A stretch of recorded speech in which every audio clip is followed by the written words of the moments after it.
This is Daniel from Silverchair, talking about the new album Freak Show. Freak Show, is that a good title for an album?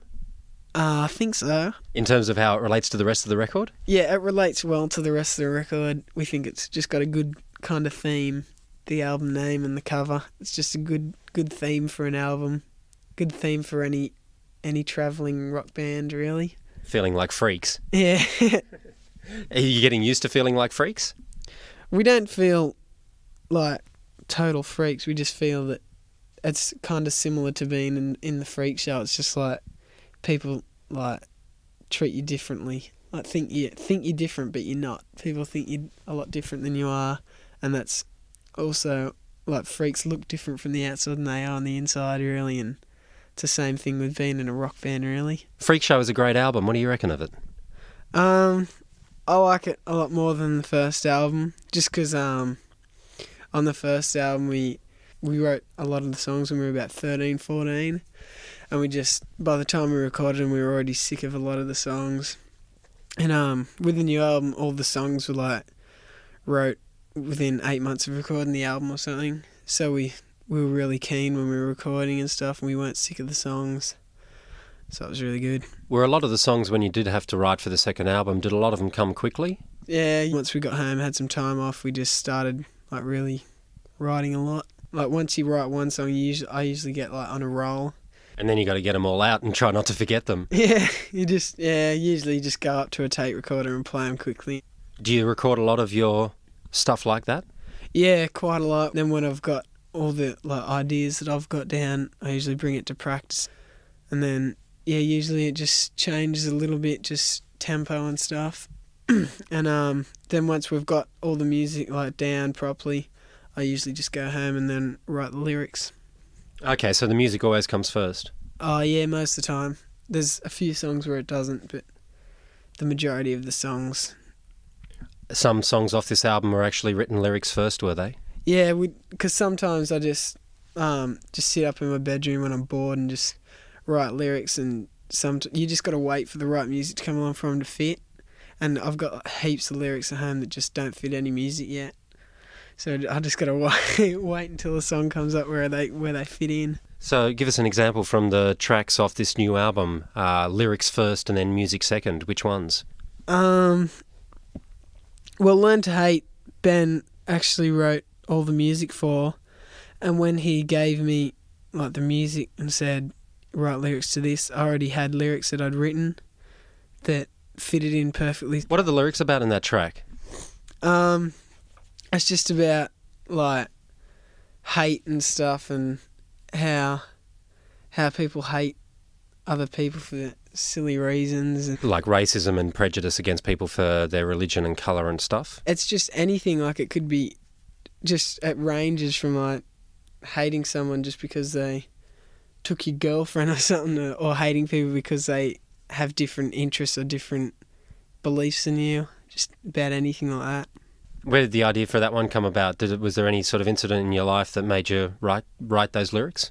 Not really one particular incident. It's just stuff that I was thinking about. I only write lyrics when I'm like in a kind of depressed mood. Not depressed, just like when I'm not in a good mood. Because when I'm in a good mood, I'd rather be out like playing with my dog or sort of going to the beach or something. But when I'm in a bad mood, I sit at home and like write lyrics and do musical stuff. That's why the music tends to be a lot darker than you expect from us three, because we're not really that darker people. So the music sort of is produced from that dark element of your personality? Yeah, we get it all most of the dark side of us out in the music. Try and be as nice as possible when we're not playing music. Well, that's nice to know now. The angry side of the album as well, I said this to Ben. I said, I think this is a really angry album from you this time round. Would you describe it that way too? Yeah, I would, but I reckon any rock and roll is angry. That's the idea of it, I think. Idea of rock. I just think any rock album's just anger mainly, except for bands like, I don't know, like the Presidents, who like have more fun with the music and stuff. We have fun, but we like get all the anger out and as well. A lot of rock music's just young people out getting all their anger out in the music so they can have fun in their life, really. Do you feel like you get a lot of that stuff, that side of you out through your music?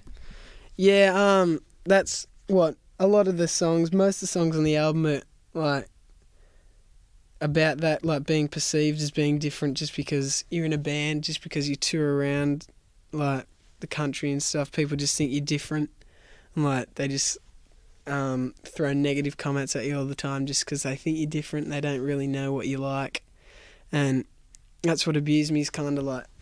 It's kind of like a joke in ways. That's why it's so mellow, but it's such like kind of aggressive lyric. But it's a really like mellow song. That's the idea behind that song anyway. Do you feel much different to how you felt when you first got the band together? No, not really. When we first got the band together, we just got the band together just for like to have some fun and just play rock music really. Now it's just the same, but it's also like a way to get your feelings out as well. Kind of like a small outlet, and it's just all it is just another added bonus for being in a band. You just get to get your feelings out in music rather than like having it all inside and just being pissed off all the time. There's a lot of aggression on the record, but there's still a lot of melody there as well.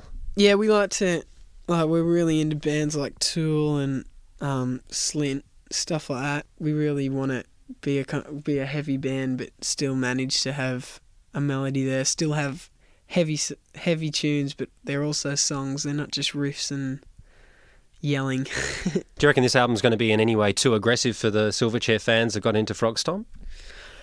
No, I don't think it's too aggressive. It's not about killing people like Cannibal Corpse or anything. It's not the same kind of idea of Frog Stomp, but it's like that kind of aggressive kind of feel to it. It's just developed a bit more and got more ideas and got a bit better at lyric writing. A lot of the lyrics on the first album were written like when I was 13 or 14. I'm not really happy with, but I'm a lot more happy with the lyrics and stuff on this album. Although the success that Silverchair has had has obviously brought you a lot of things in your life, have you also found that it's restricted you from doing stuff that you used to do before that?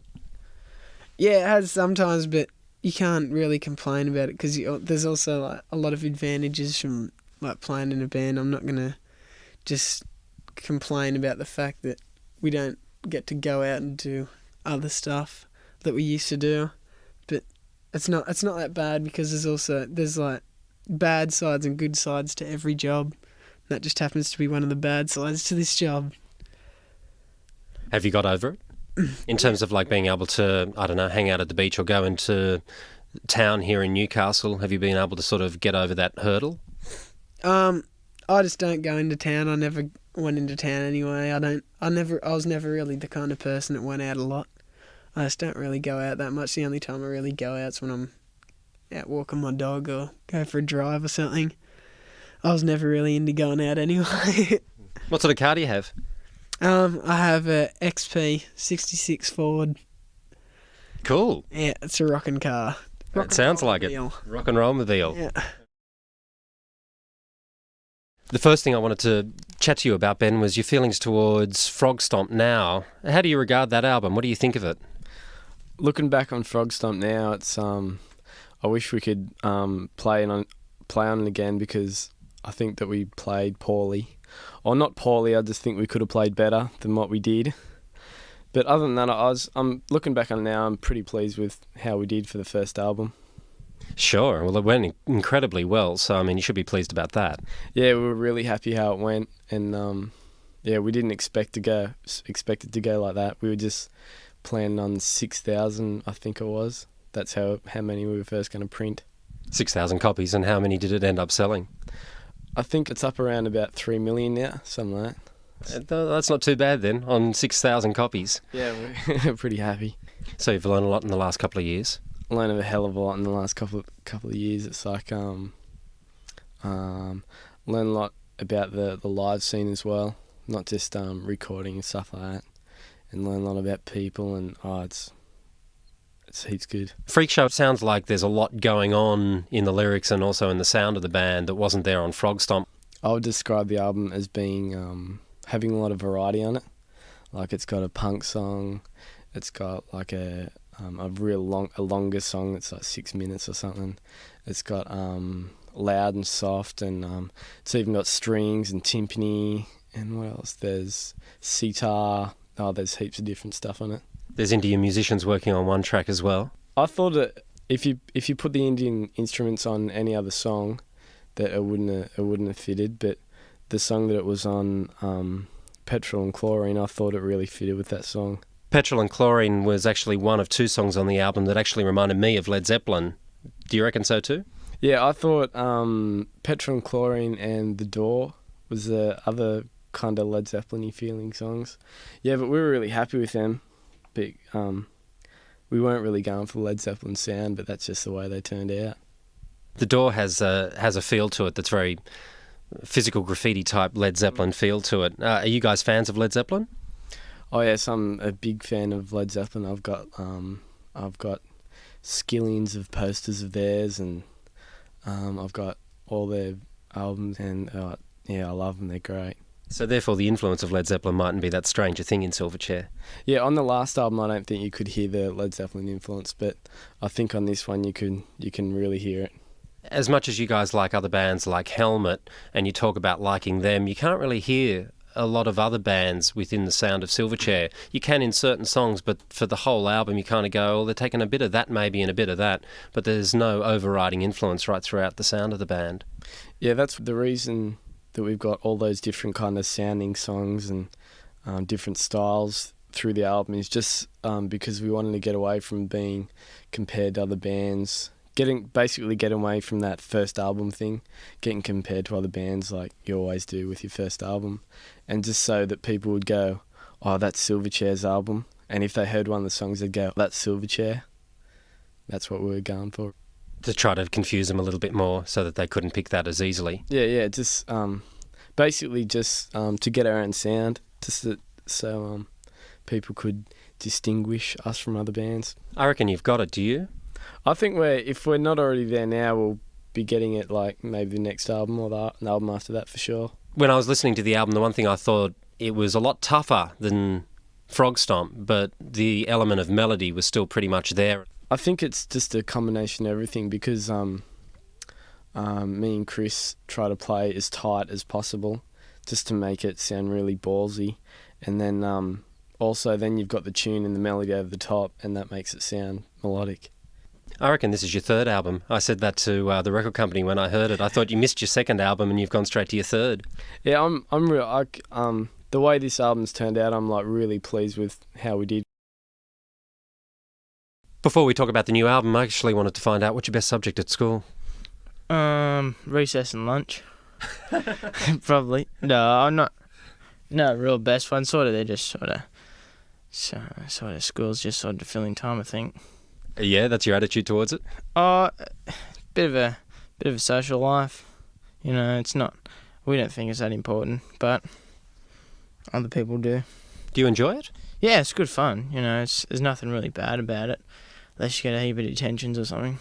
Do you get heaps of detentions? Nah, not really. None at all, really. Do you find school a good escape from rock and roll? Do you kind of like to go to school because it gets away from all the crazy stuff that happens with the band? Yeah, it's sort of a lot slower. Like when we go away, everything's sort of like very sort of fast, and then you come back and it's sort of like, you wake up each morning and go, school, okay, and it's sort of like, you know, a routine sort of thing.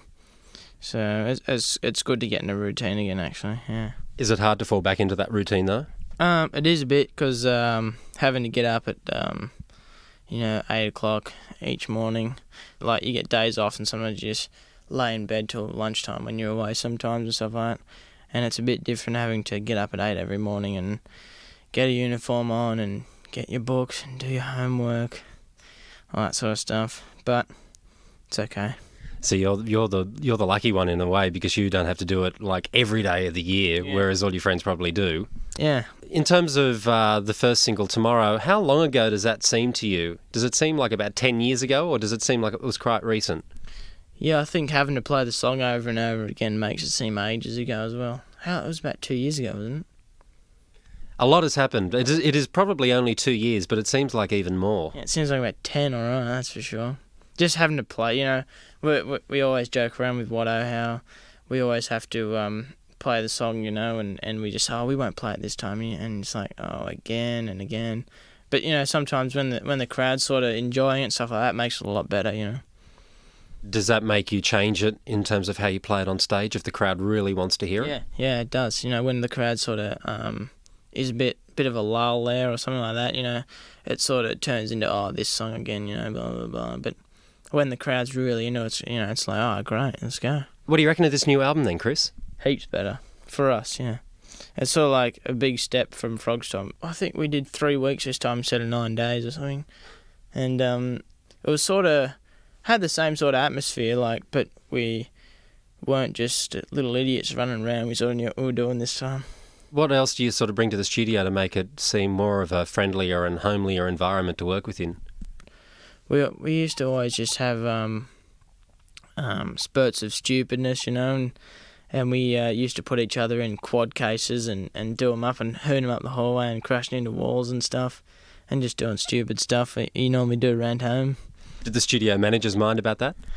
The carpenter there had a bit of a fit, a few holes in the wall and stuff like that. Seriously? You put holes in the studio walls? Yeah, still there from 2 years ago when we did Frog Stomp. A major question I have to ask you is why did you cut your hair? It was sort of... first I said it as a joke, and then I said, no, I'm going to do it.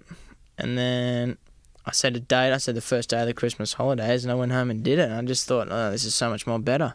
There's just no more worries, just get up and go, You don't have to worry about having a big mangled knot in the back of your head, just waking up with bed head and stuff like that, Short hair's heaps better. So you've never looked back? Never. And what about the other guys? They're not going to learn from your lesson? I don't know. Ben always talked about grinding his hair down to his ass, and I don't know, just Daniels just gives his a bit of a trim every now and then, I don't know. But you haven't been able to convert them? No, I want to give Ben a mohawk. I reckon I have the best mohawk if we cut that. And what's his opinion of that? I haven't asked him yet. How much better do you reckon this album is compared to Frog Stomp? I mean, can you give it a rating out of 10, compare Frog Stomp to it and tell me how much better it is as an album? Freak Show is 5, Frog Stomp is 1. In terms of sound and songs, it's definitely better. Yeah, we don't know how to compare it, but it's better than the first album, just because we've got more experience. It's because we played better on it, and the sounds are heaps better. Yeah. The songs also are better though too, aren't they?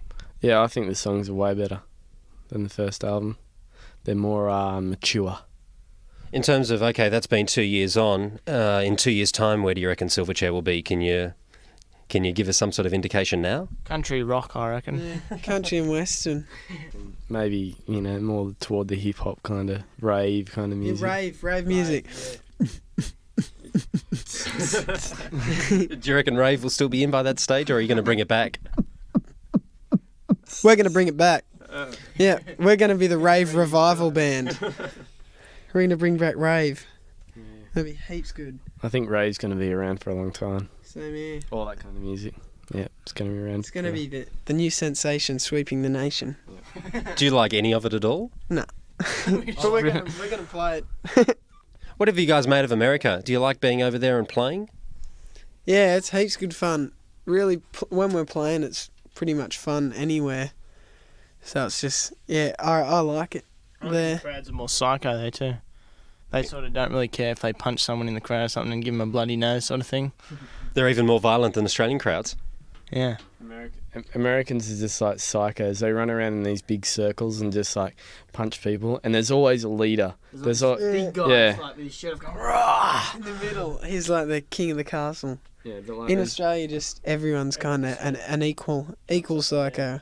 But in America, there's leaders of the pack. There's one big heavy dude just walking around going, "Get out of the way, or I'll break you." In terms of how the perceptions, the journalists, the radio people, all that sort of stuff, record company people over in the States, do they have a lot of high hopes in what this album will achieve over there and what you can achieve in the future? Hope not. And then have you got any sort of indication back from the American record company what they're expecting this time round? Not really. They said they're expecting around 52 million, didn't they? Yeah, I think so. It's, Yeah. That's yeah. just in Australia. That's before. Everyone's going to buy 3. And that's before they'll release it over there. 52 million here, and then it's got a chance. Yeah. Great, thanks. Congratulations with the album. I hope it goes well. Thanks. Thanks. Thank you very much.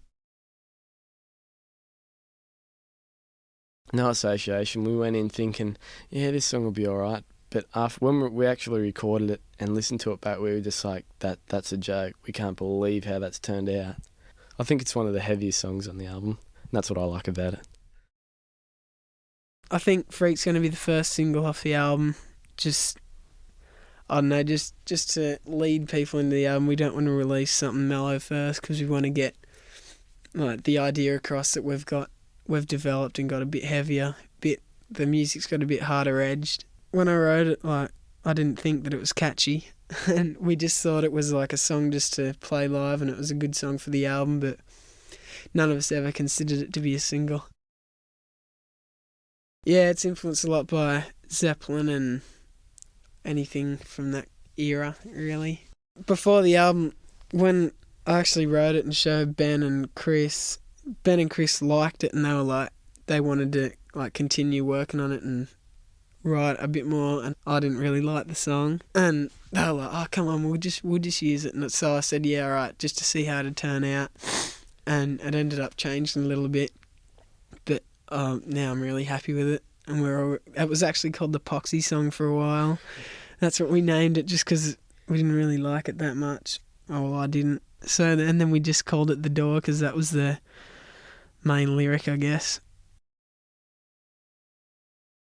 Most of the songs on the album are about being perceived as being different just because you tour around like the country and stuff. People just think you're different, and like they just throw negative comments at you all the time. They don't really know what you like, and that's what Abuse Me is kind of like, because the lyric says it's saying forget about him, throw him away. It's kind of like a joke in ways. That's why it's so mellow, but it's such like kind of aggressive lyric. But it's a really like mellow song. That's the idea behind that song anyway. Daniel's really influenced by Minor Threat, and most of their songs go for like, you know, a minute, 2 minutes. And we came into practice one day and we said, let's write a song, and we were all like, yeah, okay. And then Johnsy goes, oh, I got this riff, and he just showed it to us. Then we all just started playing and just stopped and said, that's a song, that's cool. And that was it. I'd say it must be the quickest we've ever written a song. Slave was actually the first song that we wrote after Frog Stomp, like a really hard backbeat, like a, you know, kind of Helmet to a really heavy backbeat, and melodic as well. Yeah, the oldest song on Freak Show. Cemetery was also written lyrics first. A friend's got a little demo thing, and I just went around and just recorded it with an acoustic guitar and sang on it. I didn't really want it to be a Silverchair song. I wanted it just to be a song just for, I don't know, something else in the future, but I'm pretty glad that we put it on now because it gives the album a bit more depth. Like it's another different style of music that's on the album. Roses was written in rehearsal. Yeah, Daniel came in and he had this tune that he had and I had one, and basically we just joined them together and they sounded cool, and then I came up with the drum thing at the start, and that seemed to work, so it was cool.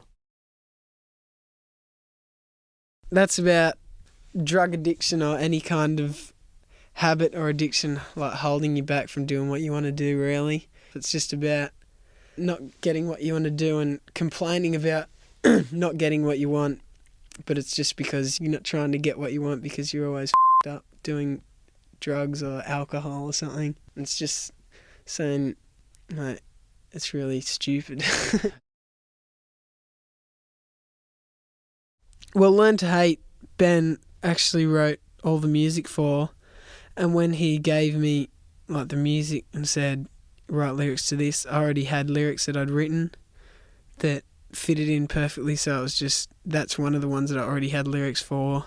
It's just about like hate and stuff, and how people hate other people for silly reasons. We got a guy in that played these weird Indian drums. I don't know what they called, but they made it like they went, oh. And then we had this girl that played a sitar, and we had a guy that played violin. It actually made me think. It made me think about going out and like maybe grabbing a couple of Indian drums or something, and just mucking around on them, seeing what I can do. Nobody Came turned out really good. It's kind of like, it's the long song of the album, the long stretched out song. Yeah, we actually didn't have any songs with the big ending with the, double kick just going off and everything just loud as possible. So that was the song, Nobody Came. It was the loud one. I think The Closing's a good track because it's called The Closing. So it's good it's good for a closer. But I like it. I think that's a good song live too because it's really easy to mosh to. And that's our whole potential when we play live. I actually wrote all the music for that by myself, and I came into practice and showed Daniel, and we just jammed, and then he just started singing some stupid words to it like he always does. And then it just moulded together like they do.